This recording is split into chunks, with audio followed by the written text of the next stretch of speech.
to read to you guys. All right, please. I would like to read to you guys verbatim the tweet that Mr. Sansoni texted in our group chat earlier today. This is from @MLB, Major League Baseball, 12:25 p.m.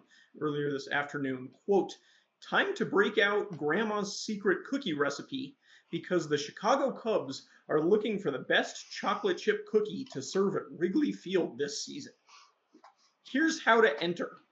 Submit a step-by-step recipe for your cookie. Tell them what makes your recipe special.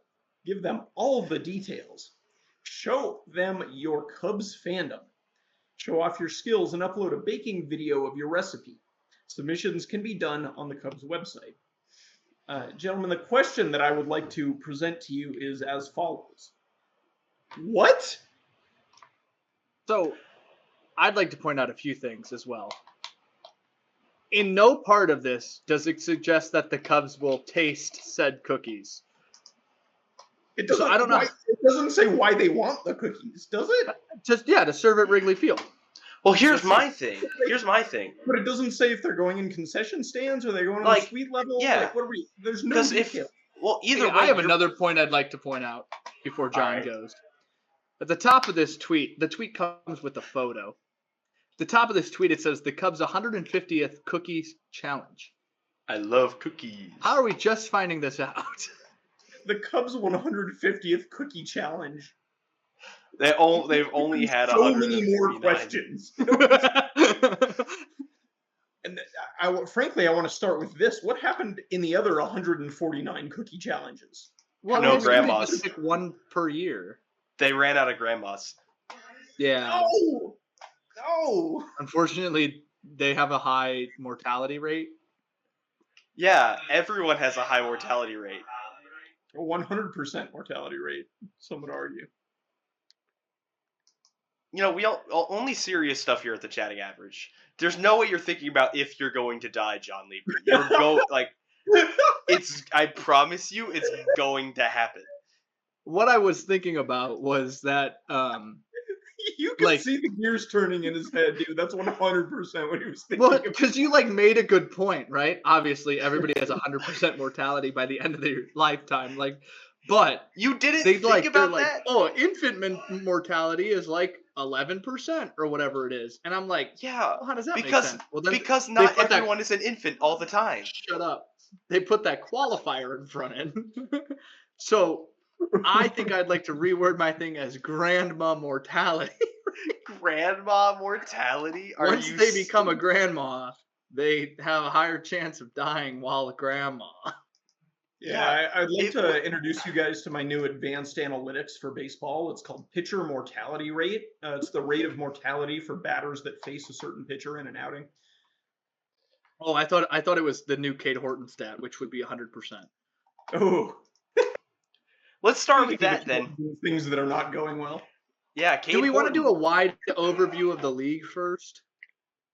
Sure. Let's go through standings. Let's do standings. Okay, standings. I'd like to point something out. For the first time in however many years, literally 2, the Colorado Rockies are not the worst team in the league right now. And to point out a second thing, the team that is worse than them in their league is in the same division. The Los Angeles Dodgers?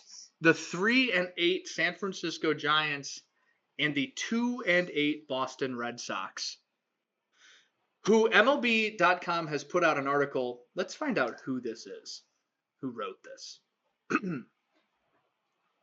Typically it's at the top. 2-8 Red Sox asked Crochet to right ship, but his counterpart goes 101.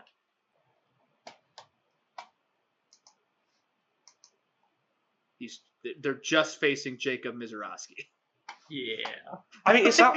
Is it well, Crochet also throws he throws 98. Correct. Well, out of the pen. That's no longer as impressive in Major League Baseball as it was 5 years ago. As a lefty? Yeah, but he doesn't throw it as a starter. I think that's important to note. What is? Does he really not throw that as a starter? Not that I know of. Not after the 3 elbow surgeries. I mean, yeah, that is completely Elbow something surgery. I think gets underrated a lot in discussions around pitchers in Major League Baseball. I think when people talk about how talented pitchers are, a lot of times they forget that starting pitchers are, routinely leaving 3 or 4 miles off of all of their pitches just in the name of longevity. Like if any of these guys transition to a reliever, their stuff would instantly play better. It just would. Well, and you see that all the time. Like a guy knows this is his last batter. Yeah. And suddenly out of nowhere, he's throwing 98 instead of 95 on his fastball. Like, all right, let's hit the standings. Ladies and gentlemen, your American League East leaders, the New York Yankees. The Central is led by the Guardians because, of course, it's like that every year. Now, the American League West is led by the Los Angeles Angels of Anaheim. 6-5. The Astros are 6-5, and the Rangers are 5-5. The Mariners 4-7, so I don't think they matter. The Athletics 3-6. It is early in the year. We're fine. The rest of the wild card, the Astros, the Rangers, the Rays. The Royals are a half game back. Everybody else is a game back other than the Mariners, Athletics, and Red Sox. In the National League, the Brewers and the Dodgers are tied for the best record in baseball at 8-2. Followed by the Phillies at 6-4. The Reds are 7-3. The Pirates are 6-4. The Miami Marlins and the Mets are tied for that final spot in the NL wild card. 10 games into the year at 6-4.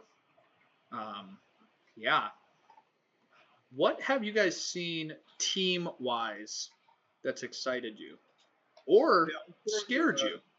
I'll throw you really quick my biggest early impressive and biggest early worry. Biggest early worry, I think, obviously, is the Red Sox 2-8 to start the year. But it's looked a lot worse than that. They've just looked completely conjoined. The bats have not clicked whatsoever. This is a division where I think, if your wheels get spinning in a bad way, it can go sideways very quickly, and I could see the Red Sox never really getting out of this early season rut. What say you guys?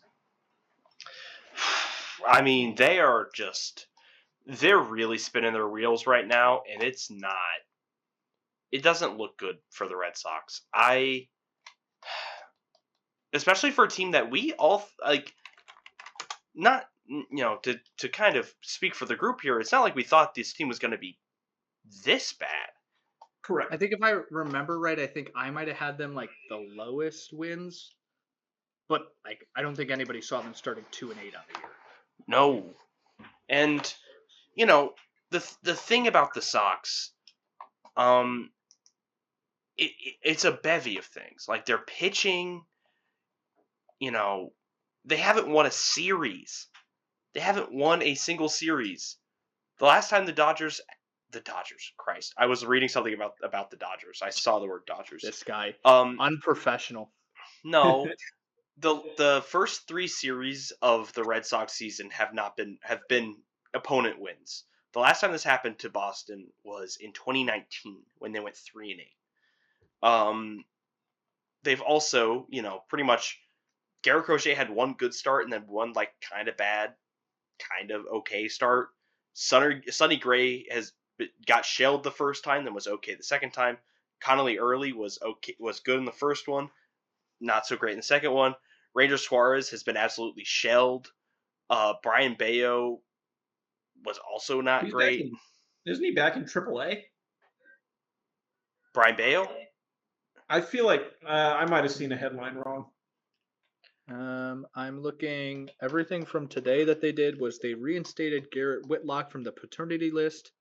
They sent Tyler Uberstein to the minors, and they traded Patrick Gaye to the Cardinals for a player to be named later.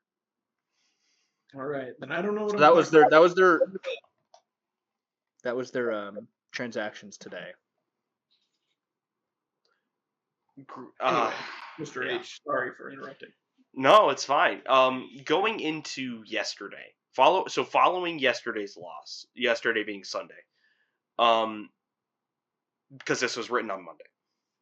So following Sunday's loss, the Red Sox were 27th in starting ERA or rotation ERA, 21st in rotation WHIP, 26th in average, 24th in slugging, 20th in strikeout per 9 innings, 13th for walk per 9, and averaging 4.8 innings pitched per start.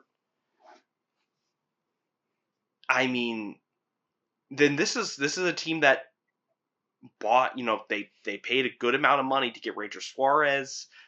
They bought very high on Garrett Crochet. They put some faith in Sonny Gray coming back. They also trusted the guys they have because they got rid of Peyton Tolley. Like the players that they don't have are just as impressive, which means that when this 5 gets kind of rocked, it's a little telling. Like, well, where else can you go here? Because the bullpen isn't much better right now. The bullpen's bottom half of the league and most other things right now too.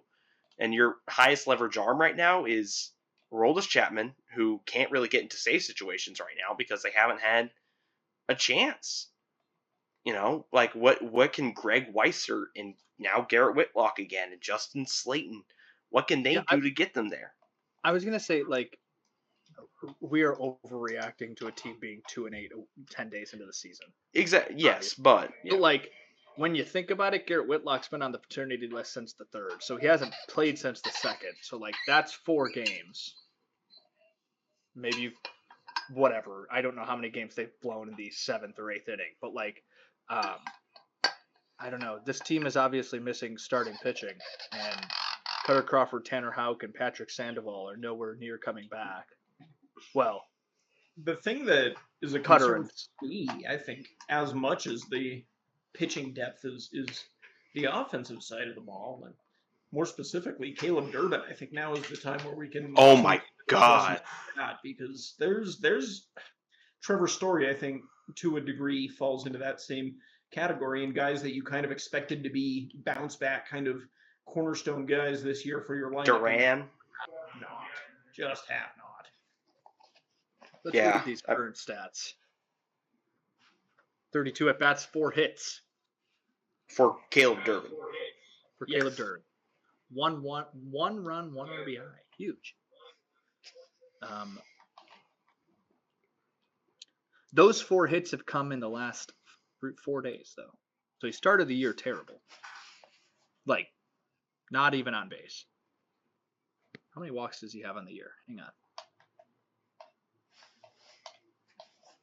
1 walk, 2 walks on the year. The last one came on the 5th against the Padres. Like, just being pointless to have in the lineup, pretty much. And he hasn't missed a start.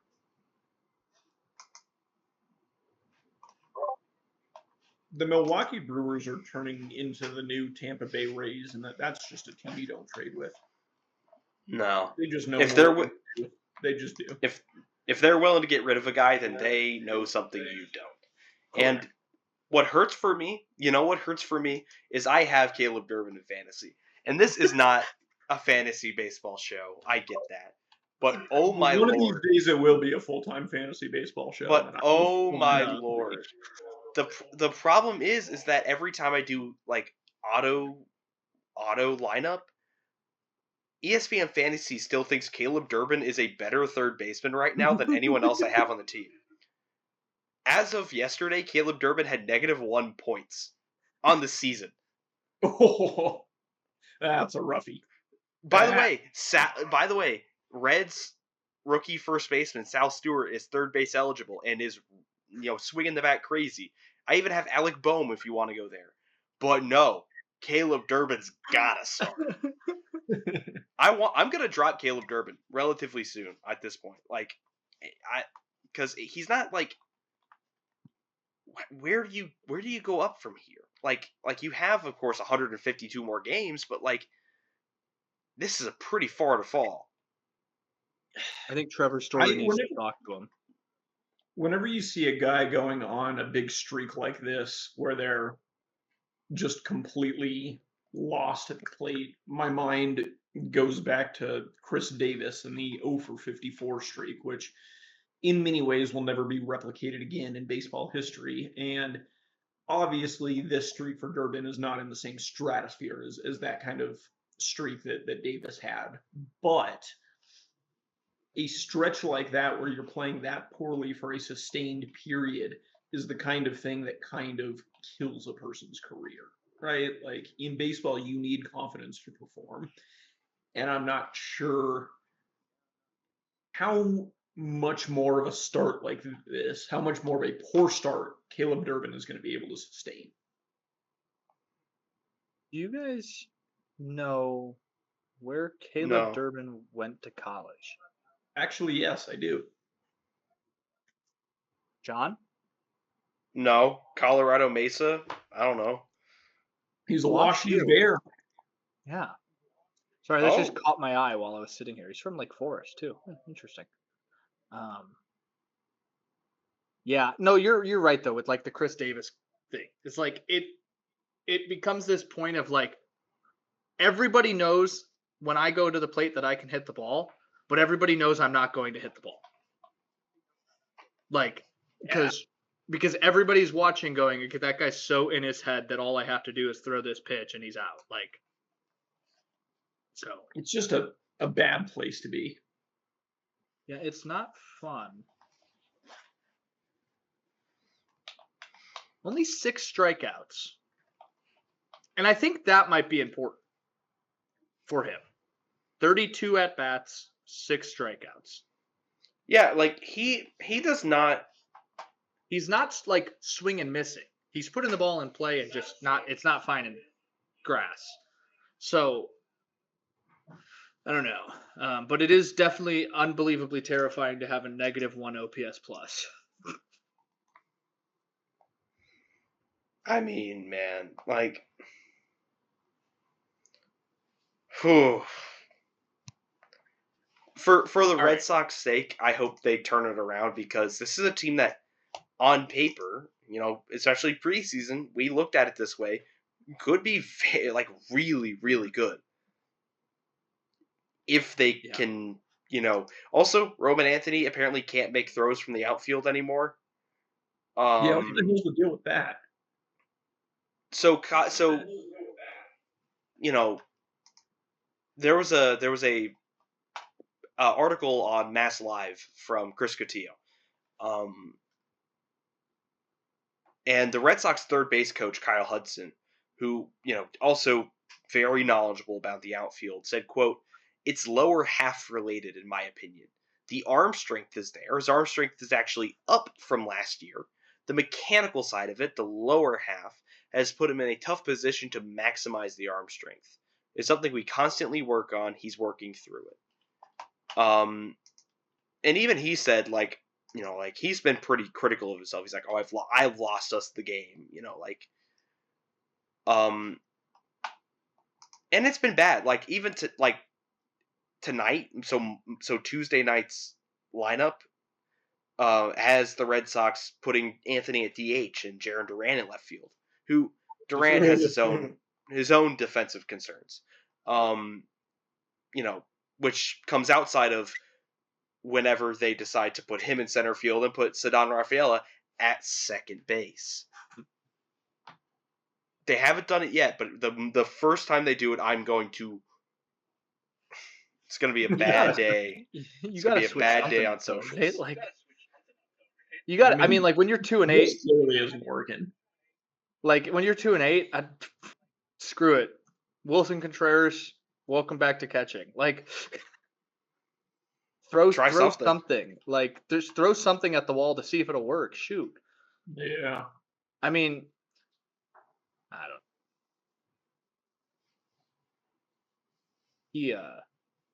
Baseball savant looks terrible for Roman Anthony this year so far.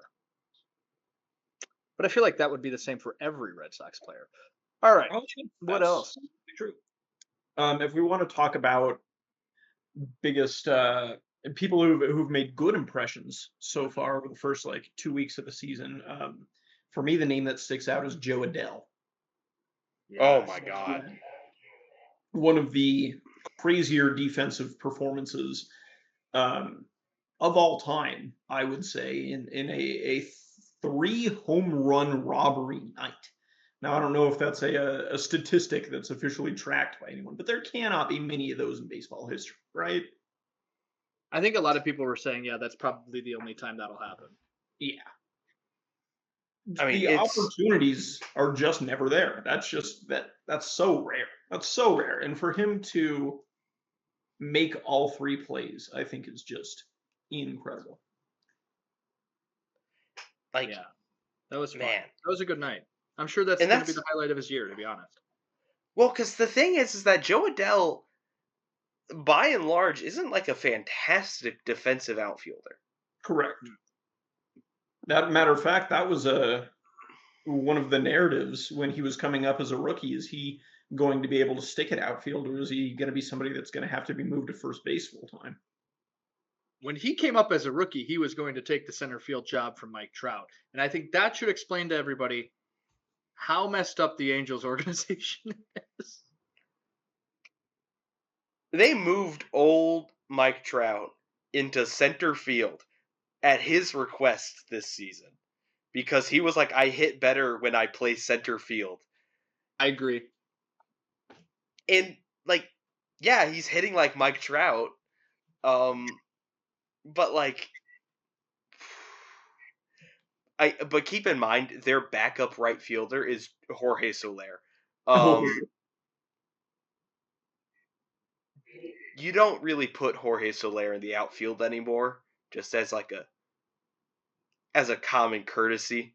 He doesn't do that, I guess, unless you're the Angels, in which case, put him out there every other day. Was it common courtesy to him, or is it common courtesy to the fans paying to watch the game in the outfield? That's a good question. I think, yeah, let the fans get some souvenirs by not being able to track them down. You know, like ground rule doubles are big this time of year. I don't know if you knew that. So, wow. I mean, what happens in Anaheim? I don't want to say what happens in Anaheim, but like you just said it twice actually. But like you would think that if this happened in the Bronx, if this happened at Yankee Stadium, if this happened at Citi Field, I mean, we would still be seeing like clip after clip after clip after clip on every cable channel and social media page everywhere. And we saw a lot of it. We saw a lot of it over the past couple days, but like is kind of suffering from the Angels tax a little bit. That we don't really care about the Angels, and we assume that you don't care about the Angels, so we're just not going to talk about arguably one of the coolest single game accomplishments in organized sports over the past decade, probably. Yeah, it was not made to be as big of a deal as I would have expected. Yeah. And I'm just amazed that there were enough people in the stands that we have like multiple angles of like him holding the ball up on the third one. Because what does happen in Anaheim other than baseball? Well, there's this amusement park. You might have heard of it. Well, my favorite part of that night and surrounding the Joe Adele 3 robbed home runs was everybody watching the clip of him as he catches it, as he's falling in, and everybody going, there's not a single phone up recording this. The only view of this we have is from the broadcast.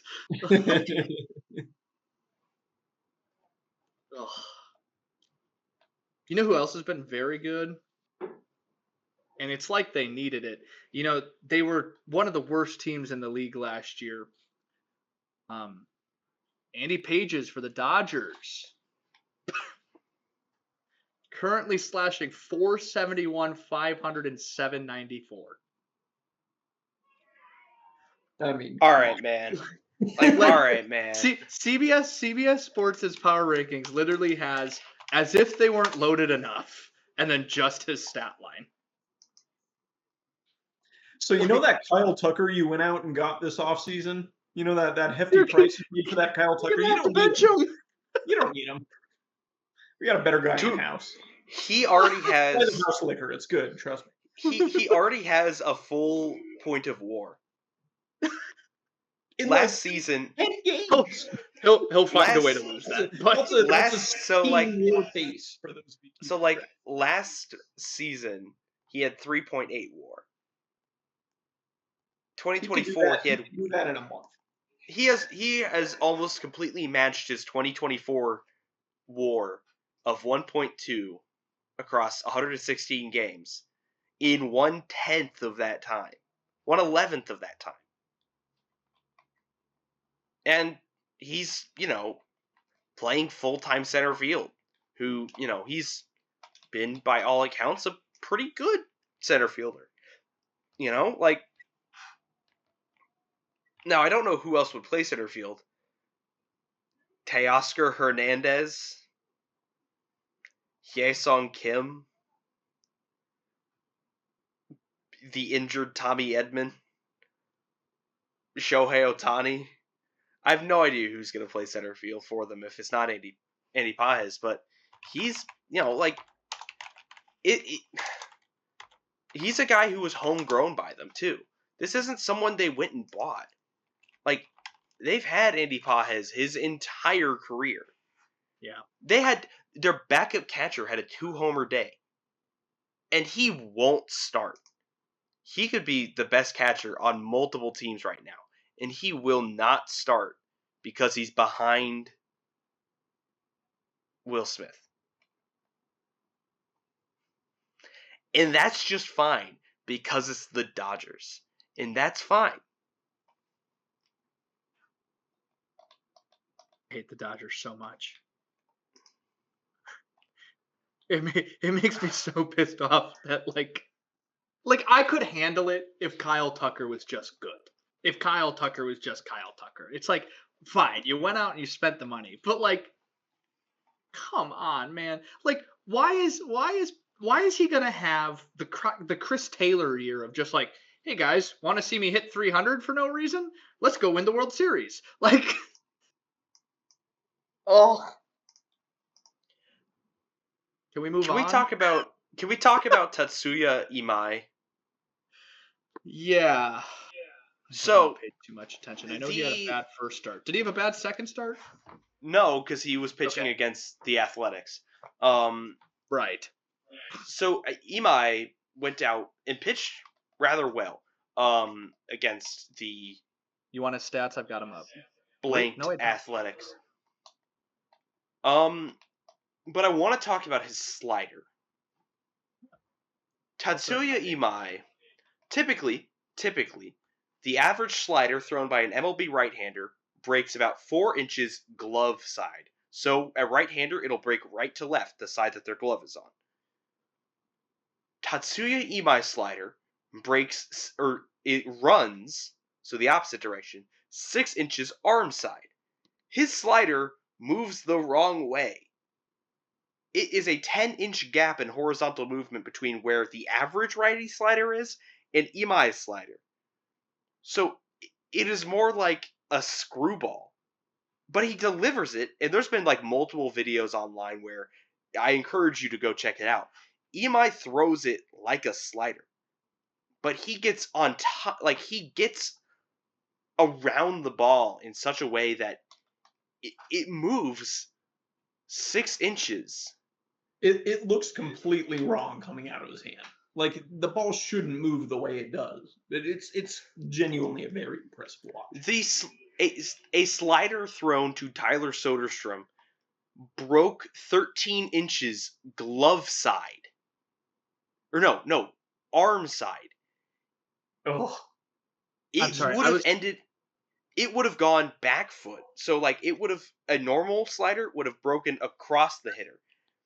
It broke into the 13 inches. 13 inches. And he front doored a slider that went 13 inches the wrong direction. Yep.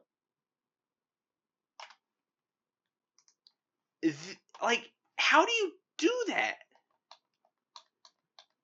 That's one of my favorite underrated things about a lot of these Japanese pitchers that come over and play in Major League Baseball is they just have a completely different pitch set than a lot of, Western pitchers. And so you just see stuff you've never seen before. Like I think Kodai Senga, his tornado curveball or whatever, or his tornado forkball, I think is what he calls it, is one of just the wildest pitches I've ever seen. And it's every once in a while these dudes from NPB come over and just I mean, are you watching the video right now, Lieber? I can tell from your reaction. I'm watching a slider thrown to Tyler Soderstrom. Yep, that's the one I was just talking about. It ends up in the middle of the zone. And it's thrown at his front knee. It breaks like a changeup.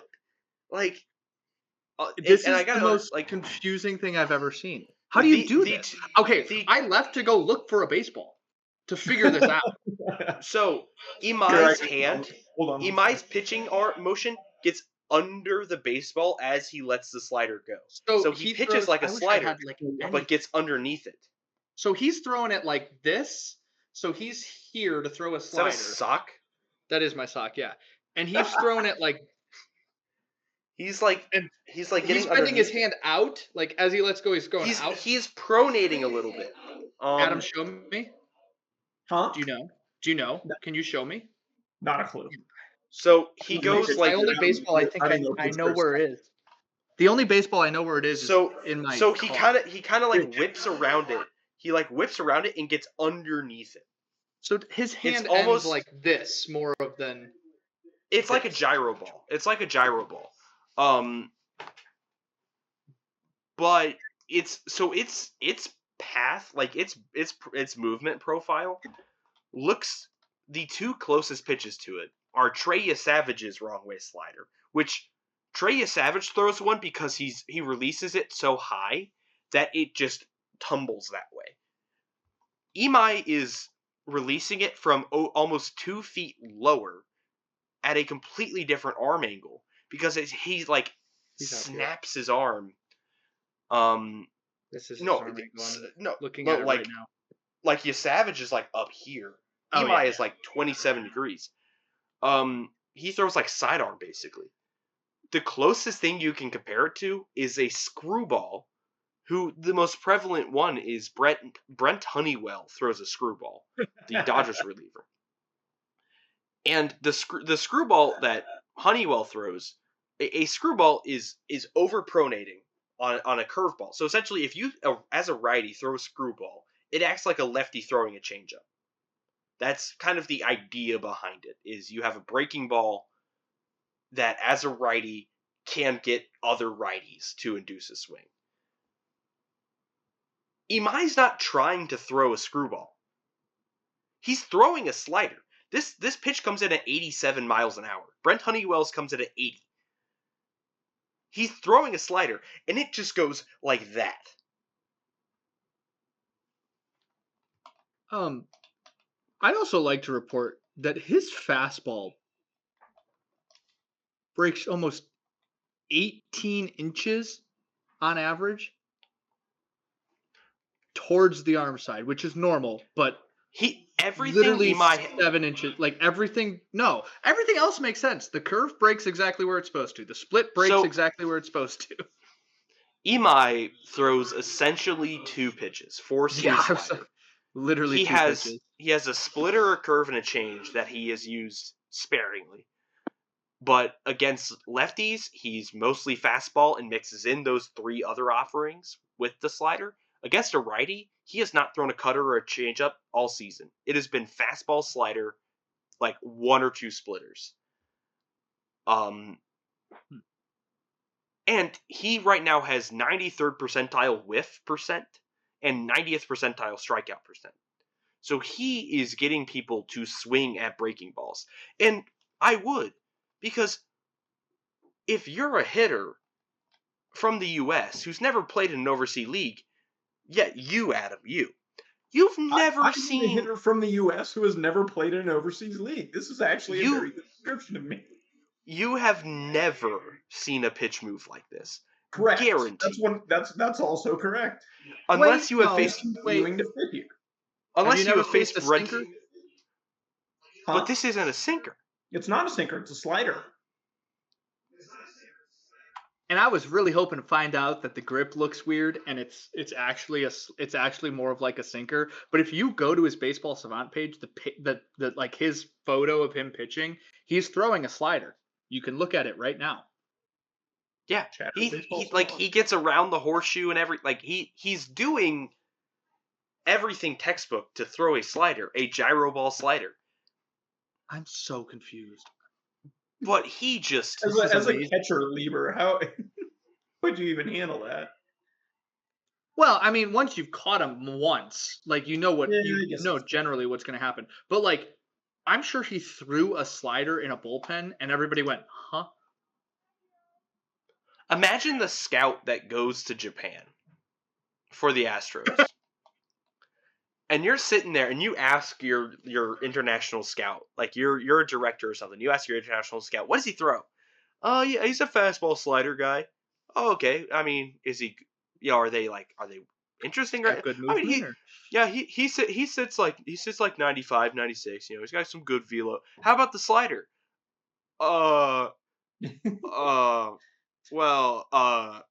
Sir, you're gonna want to see this one. You're gonna want to come out here and watch it for yourself. I found the comparison of who I knew he looked like just whenever we're ready. Sorry. As a player or as a person? Because I'd really rather it be the first one and not the second. As a slider pitcher. Sorry. All right. Can I go? Yes. 2021 Cody Hoyer. What? Please. Say that again. 2021 Cody Hoyer. Before he tore his UCL and had to get Tommy John surgery, his slider does break. Now it doesn't break as much, but it does break arm side instead of whatever left side. That's stupid. Glove side.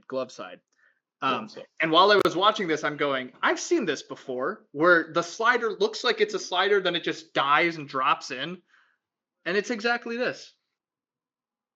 The same arm angle-ish, kind of 5 degrees off. That's a difference, but like... Not a huge difference. But yeah.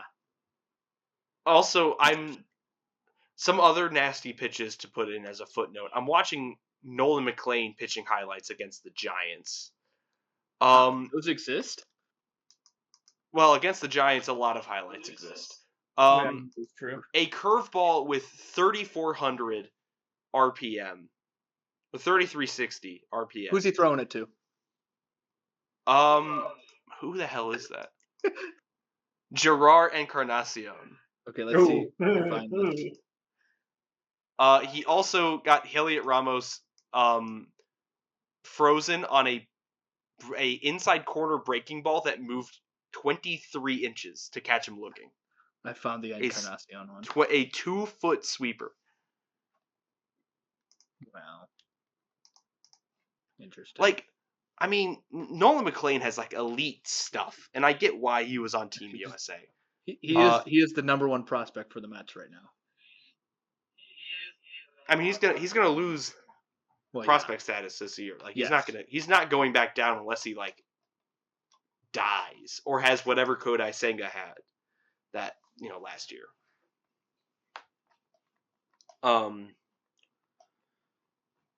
Which I don't think will happen, but.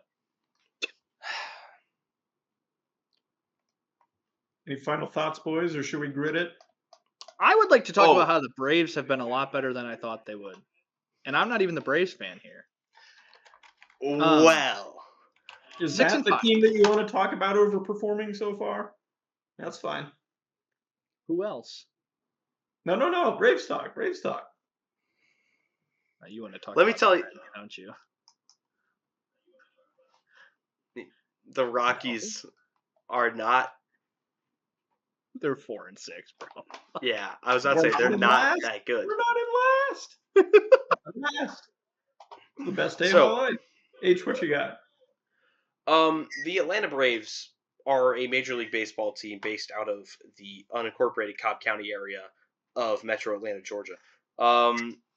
And they are looking really good. I mean, across the first 10 games, the Braves have won 6 games, really. But they could have easily won more. They've had some very close games here too. Drake Baldwin, rookie catcher, has been maybe the best offensive catcher all season. I would say that's pretty comfortable. Over 44 at-bats, 14 hits, 5 home runs, 13 RBIs, a 1070 OPS. As a full-time starter between catcher and DH, which makes it really funny that Sean Murphy, your multi-million-dollar catcher, is the second best catcher on the roster. And I had thought of this last year. I thought that Drake Baldwin was a better... I thought Drake Baldwin would be a better catcher as the starter than Sean Murphy would be. And I am so vindicated. You have no... it wasn't like it was a bad bet. Drake Baldwin was the best hitting prospect in the Braves organization. He was as sure thing as anything. But I'm so glad. I don't want to say I'm glad that Sean Murphy is hurt, but I'm glad that the Braves are giving him extended run to let him be good. I mean, they're not trying to be oh well, this is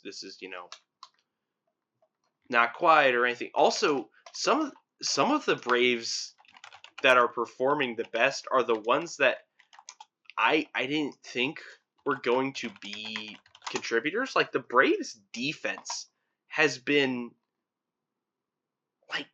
really good, which is kind of surprising to me. But you're seeing Mauricio Dubon has made highlight reel throws at shortstop. Michael Harris plays great defense in center field, obviously. And I think they're first or top 3 in fielding run value, DRS, range. Most of the defensive stats here are really even Austin Riley has turned into a light hitting defensive third baseman somehow. Austin Riley isn't hitting well right now, but he's defensively locked down. Which is what all of us expected from Austin Riley, of all people. Right. The guy who got moved to left field for a second because they didn't think he was the future third baseman. And quickly on that, on the outfield, I think, just to put a nice, neat bow on catcher discussions, I think last year last offseason, the conversation was, is Drake Baldwin going to get some run in the outfield just to make sure you can keep his bat in the lineup? And I think this offseason, the conversation shifts to, is it time to trade Sean Murphy? I think yes. I think your answer's yes. Explain to me why every other organization would have already done that. Because Sean Murphy has so much money behind him. And multiple years on it, that I don't think you want to sell that high on him yet. But Mauricio Dubon is a +2. Yourself. I agree. It doesn't make sense to me. I don't get it. But I'm also not paid to be one of those guys, so not yet. Right. I trust me. I believe you. Right now, for the Braves, everyone that qualifies for fielding run value is a 0 or above. They do not have a below average fielder. Mauricio Dubon has been by far, he's one of the most valuable fielders in baseball right now. Matt Olson's been great. Austin Riley's been good. Drake Baldwin and Ozzie Albies have been good. Which Drake Baldwin as a defensive catcher taking strides, like he can be a fine defensive catcher. And they've Chris Sale has praised his defensive, his catching mind. But he can just be fine back there as long as it means he could still hit when you want him to. And he's a lefty bat, so he's going to stay in the lineup whenever, because he actually hits lefties very well as well. He hits second in most lefty starter lineups. Just because he's so good at setting the table there, or clearing it, honestly. I really do think he's going to win the Silver Slugger this year for catchers in the NL. I think with the slower start Cal Raleigh has had, and without any other catcher really jumping out, I think, assuming this hot start, again, 10 games, assuming this is can be extended across 152 more, I think he runs away with it a little bit.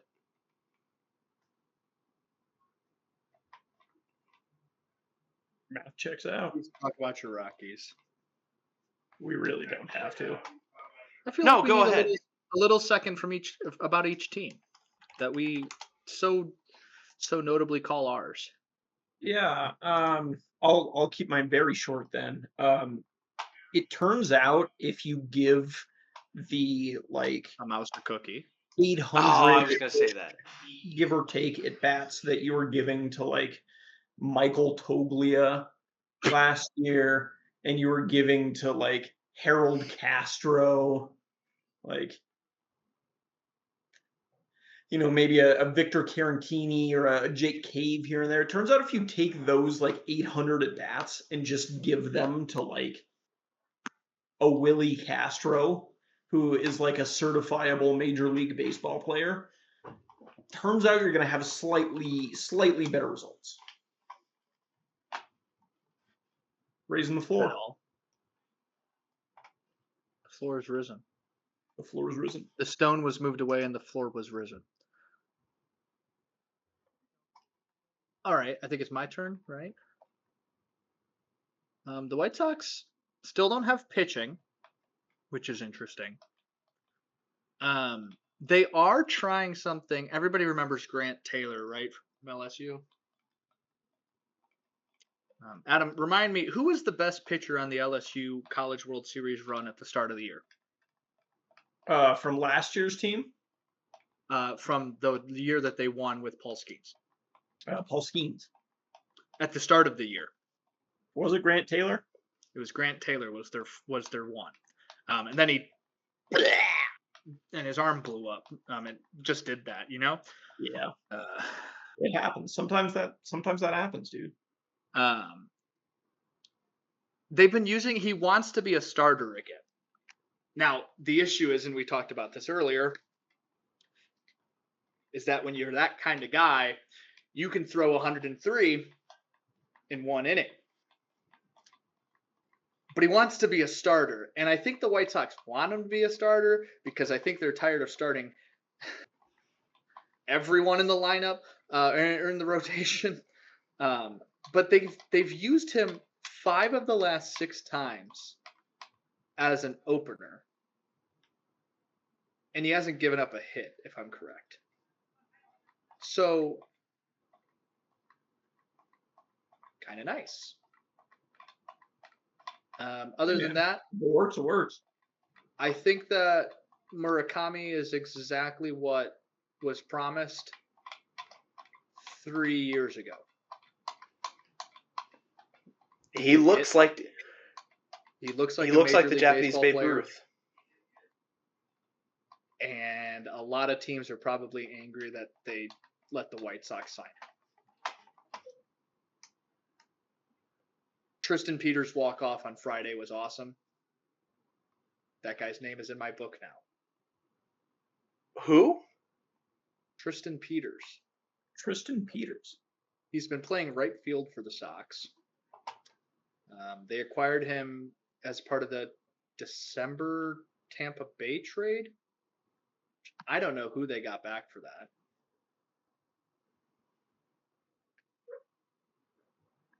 that. I have no idea. Same trade. No, yeah. So he's been playing. He's really fast. He plays the outfield really well. And if the third baseman is on the cut of the grass, he's going to bunt anyways, which is really cool. So, yeah. We want to hit the grid? I suppose we should hit the grid. We should. We should hit the grid. All right. The grid today. John, what is the grid? The Immaculate Grid is a 3x3 grid with 3 rows and 3 columns. That means 9 intersections in which to fill in players for matching stats, achievements, awards, teams played for, positions played. It's quite the game. It's quite the game. And today, this game is the Seattle Mariners in the column 1. Played catcher a minimum of 1 game. Played shortstop a minimum of 1 game. The rows are the White Sox, the Pirates, and 10-plus home runs in a season. I've already filled out the White Sox row. White Sox, Seattle Mariners. It's Zach Duke. What a great guy. Catcher, minimum 1 game. Everybody's favorite, Chucky Robinson. And shortstop, minimum 1 game is Zach Remillard.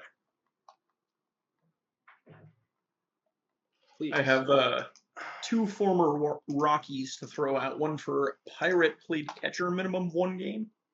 Please. And that'll be Michael McHenry, McKenrey.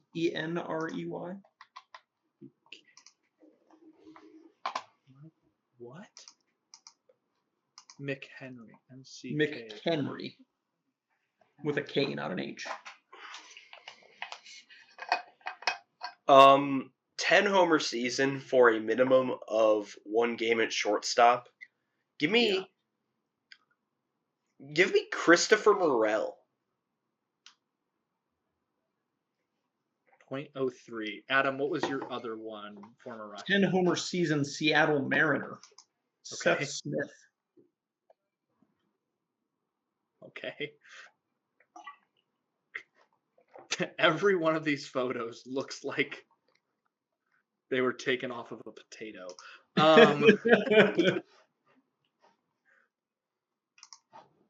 Catcher minimum for 10 plus homers. What about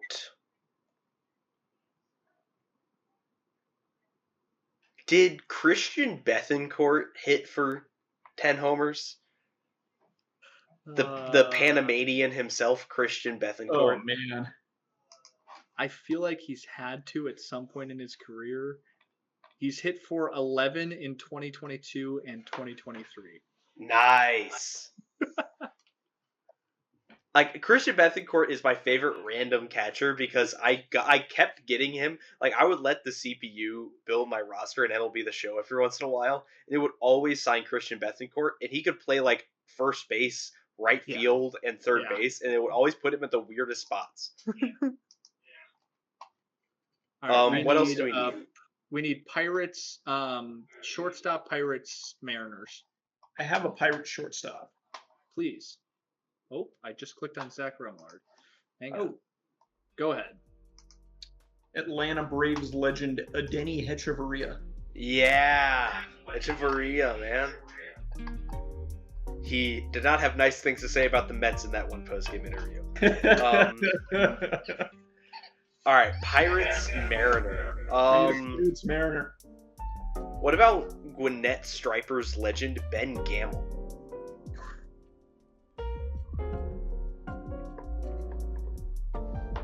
Sure.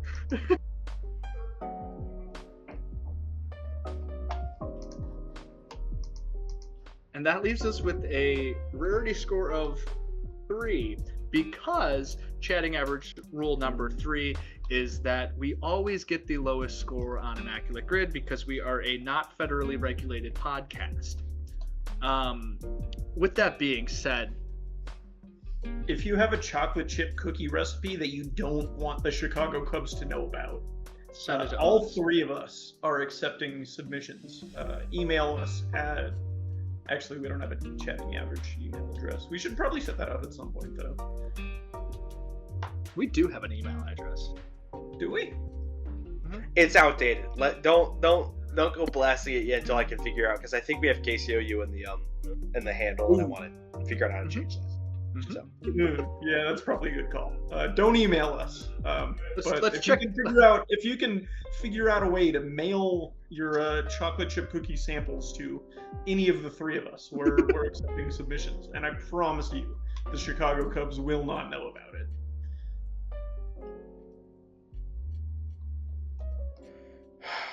You can find us on Twitter at thechattingavg. You can find us on Apple Podcasts, on Spotify, YouTube, if you prefer that YouTube thing.